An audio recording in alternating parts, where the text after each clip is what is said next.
Greetings, Earthlings, and welcome back to Podcastage. Today I am back with a review of a portable recorder. This is the Zoom H1E. If you do want to check this out, it costs about $100. Like always, links in the description. Full disclosure, I did buy this with my own money. All of my recording settings will be listed in the description, as well as the doobly-doo. And now let's talk about what comes in the box. First off, you get the recorder. It does not come with batteries, and you'll get a tiny bit of documentation. Then as far as the build quality, I would say this is fine. It has an all-plastic construction, and the buttons feel a little bit mushy to push. They aren't the greatest. On the back, you have 1/4-inch threading to put this on a tripod. You also have the battery compartment, which takes AAA batteries. On the left-hand side, you have a 3.5mm headphone or line output, a volume control, and the power and hold slider.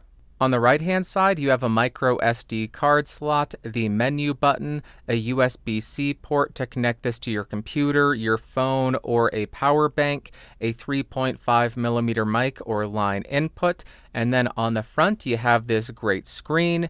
You have a stereo or mono button. You have a low-cut button to engage an 80, 160, or 240 Hz high-pass filter. You have a marker button to place a marker in your recording, a trash button, a stop button, a play button, a back and forward button, a record button, which is pretty self-explanatory, and when you are recording, you have a record light, and like most things nowadays, if you care, this is made in China.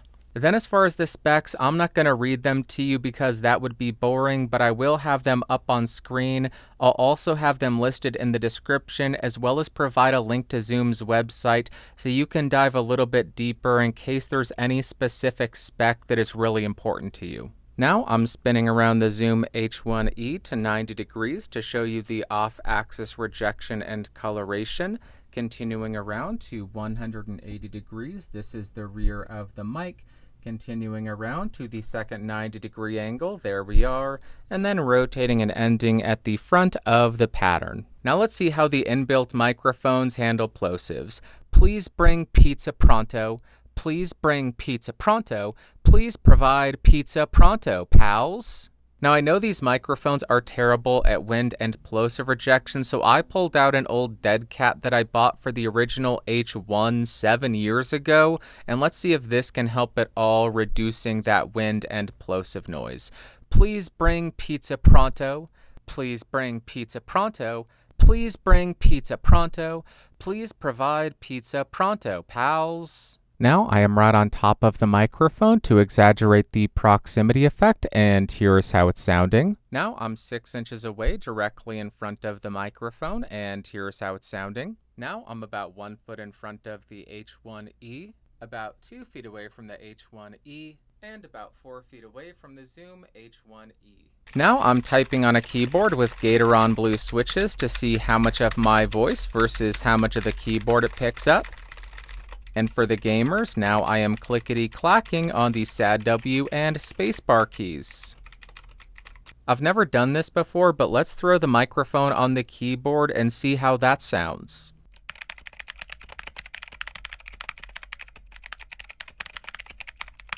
Now, here is how the internal microphones sound about 6 inches away from my mouth in a relatively well-treated room. And now here's how the microphone sounds 6 inches in front of my mouth in a completely untreated room.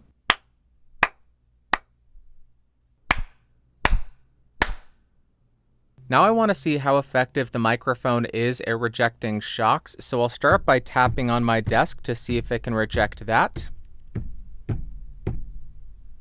And then I will tap on the boom arm. I'm also annoying, so I am going to tap on the microphone or recorder and see if there are any kind of resonant frequencies.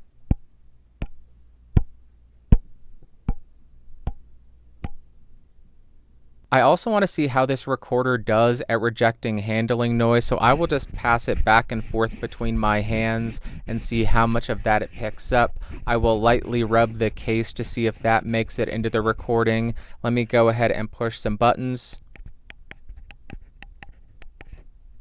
Does that make it into the recording? That is how it deals with handling noise. Now, one of the big features of this device is the fact that it records to the SD card in 32-bit floating point, which means that theoretically you can't clip the A to D converters. You can still clip the microphones going into it, but let's go ahead and test out that feature. If I get really close and yell into it, am I clipping? I bet I am. But let's go ahead and bring it to...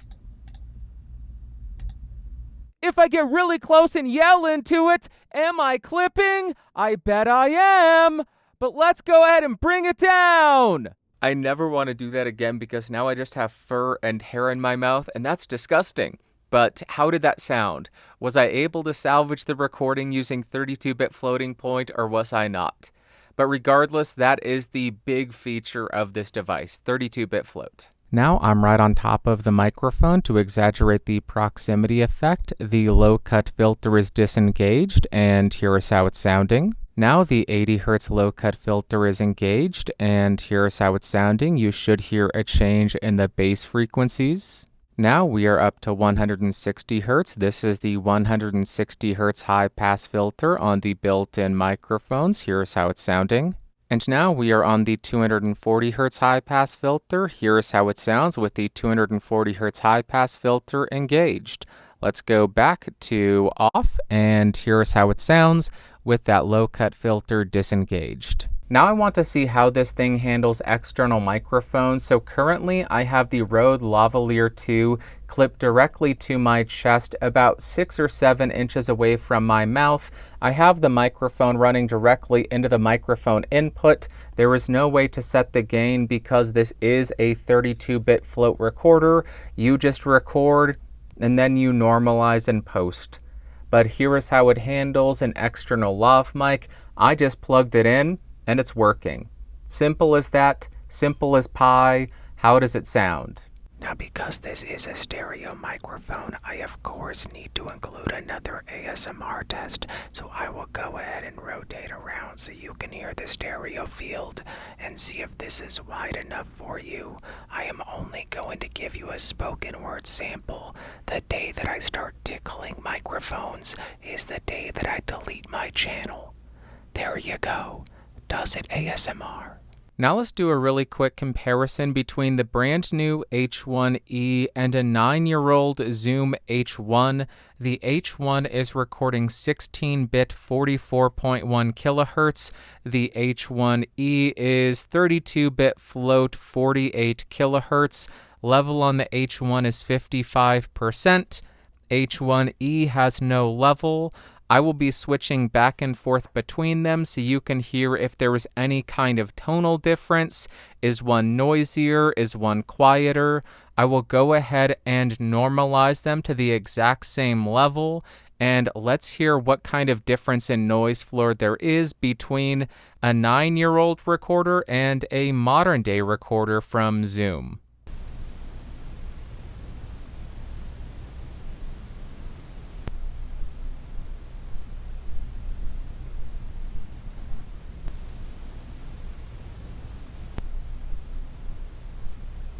Hey, right here is where YouTubers typically put mid-roll ads, but I hate mid-roll, so I don't include them. So I'll just say if you like the video, if you find this helpful, go ahead and give it a thumbs up and subscribe if you want more. That's the mid-roll ad. Let's go back to the review. Now let's see if there's any kind of difference in sound quality when we record the H1 directly over USB to the computer versus when we record directly on the device, which is exactly what I'm doing right now, recording 32-bit 48 kilohertz on device, running over USB and recording 16-bit 48 kilohertz on my computer. The specs say this is 24-bit 48 over USB, but on my Mac it is limited to 16-bit 48 kilohertz, so that is what we're recording at. The output level from the H1 to the computer is set at around 50%, and I will have been switching back and forth. I will level match them as close as I can in post, and that should be enough of a talking sample for you to hear if there's a difference in performance between USB and using it, recording directly to the device. Now, like I always do, I'm going to do a quick spoken word comparison between the microphone that we're reviewing and a couple other mics that are available so we can hear how it stacks up against the competition and understand where it sits in the market. I don't have too many recorders, so this is going to be relatively short though. Starting on the Zoom H1E, I am 6 inches off, recording 32-bit, 48 kilohertz, and here's how it sounds. Let's go to the first recorder. Starting on the original Zoom H1, I am 6 inches off of this. My input level is set at 55%, recording 16-bit 44.1 kilohertz wave directly to the SD card. None of the effects are engaged, and here is how the original sounds like compared to the newest version. Back on the Zoom H1E for a palette cleanser, here's how it sounds. That should be enough. Let's hear the next one. Now I am on the Zoom H1N, which is the predecessor to the H1E. I am 6 inches off. The input level is set at about 6. I'm recording 24-bit 48 kilohertz directly to the SD card. No low cut, no limiter, no auto level. All of that is disengaged. This is just the raw audio.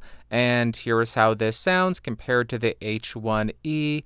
I believe these are essentially the same price or would have been the same price. Let's move on. Here is another sample on the Zoom H1E's built-in microphones. Nothing has changed. Let's hear the next device. Now I'm on the Zoom H6 using the stereo capsule set to 90 degrees. The input level is set at 5. I'm recording 24-bit 48 kilohertz wave directly to the SD card. My H6 has gone all sticky. It is disgusting. I don't know what plastic they use, but I am so thankful they have moved on from it. But that is enough of a sample on the H6. Let's go to the last microphone. And here is your final palette cleanser on the Zoom H1E. Here is how it sounds. That should be enough talking. Let's go to the last mic. Finally, I am on the Neumann U87AI. Hello, Neumann. I am 6 inches off on the cardioid polar pattern with no pad and no filters engaged, running directly into the 18i22nd gen. Gain is set at about 12 o'clock, recording 24-bit 48 kilohertz. This goes for $3,700. It is obviously not a recorder. This is not a fair comparison. This is a control from video to video. That is it. Let's move on to the next test.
I need to make and sing them to you. I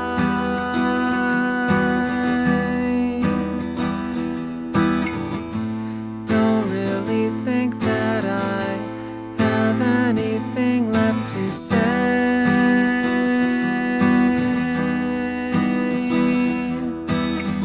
Won't you forgive me if I repeat myself?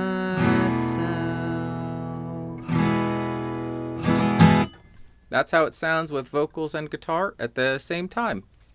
A couple years ago, I upgraded my Zoom H1 to the Zoom H1N and planned on reviewing it, but I held on to it so long that the microphone ended up getting discontinued, which is a little bit embarrassing, but I'm kind of glad that I did because I think the addition of 32-bit floating point to the H1E is a really nice quality of life upgrade. And first up as far as pros has to be the 32-bit floating point on this. I want to be clear, learning how to gain stage is an essential skill and you should learn how to do that, but for beginners or just as a safety, I think it's a nice quality of life upgrade. I also enjoy how small and portable these H1 recorders are. I love that you're able to record to the SD card inside while simultaneously sending the signal over USB to your computer. I also really like having a simple way to get a stereo recording of an acoustic, so having the built-in stereo microphones is nice for me, and I don't think I included a clip of it,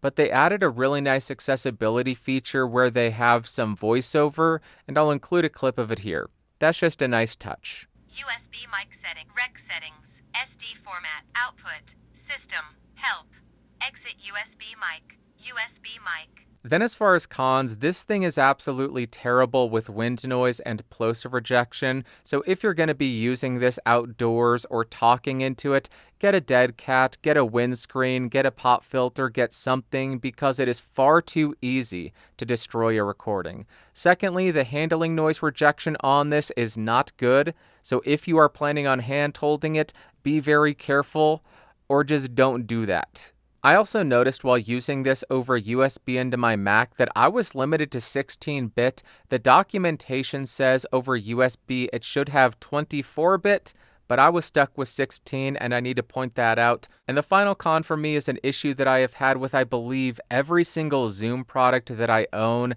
and that would be the preamp noise is high. When I compared the H1E to the original H1, which I have had and used for 9 years, I found the H1E to be slightly higher, which doesn't make much sense.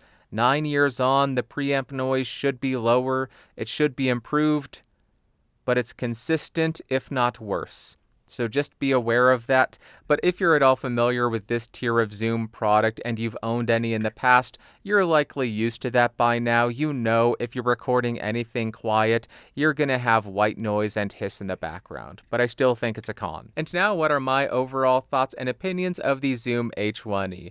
I found it really easy to get a decent sounding recording if you're careful with your microphone placement. On the electric guitar, I wasn't in love with it. It's not something I would close mic an electric guitar with. That was just for fun. On the acoustic guitar, though, I thought it worked quite nicely. I mainly like how easy it is to get a stereo 90-degree XY sound out of the acoustic, and getting a simple mix between the vocals and the acoustic was pretty easy, and I thought it sounded pretty good. You just need a mix in the analog realm with the placement of the microphone, and I will drive this home again. If you're recording quiet sound sources, you're gonna have a hiss. I just find the noise floor to be a little bit high. And to wrap up, would I recommend the Zoom H1E? Kind of. It is undeniable there are higher quality and better recorders out there with better preamps, lower noise, more inputs, different types of inputs, more features, more processing, whoosy whatsies, and themabobs. But learn how to speak, Bandrew. So if you're looking for a recorder that has super low noise, this is not going to be the right choice for you. If you're going to be doing a bunch of hand-holding of the recorder, I don't think this is the right choice for you. But for $100, I think this is a very utilitarian, very functional, and pretty easy to use device. As I mentioned, I like having access to a really easy set of 90-degree XY microphones for stereo recording. I like having the ability to record external 3.5mm mics to this and get 32-bit float on it. I love that it can record to the SD card while simultaneously sending your signal to USB on your computer, which saved my butt because I was recording mono on my computer, but I was capturing stereo on the device. And that saved me from having to re-record, so I love it. Is the H1E a perfect device? No, nobody's going to make that argument. There's a ton of stuff that can and should be improved. Lower noise preamps, 32-bit over USB, better handling noise, better wind rejection, more processing like EQ and compression. There's a ton of stuff.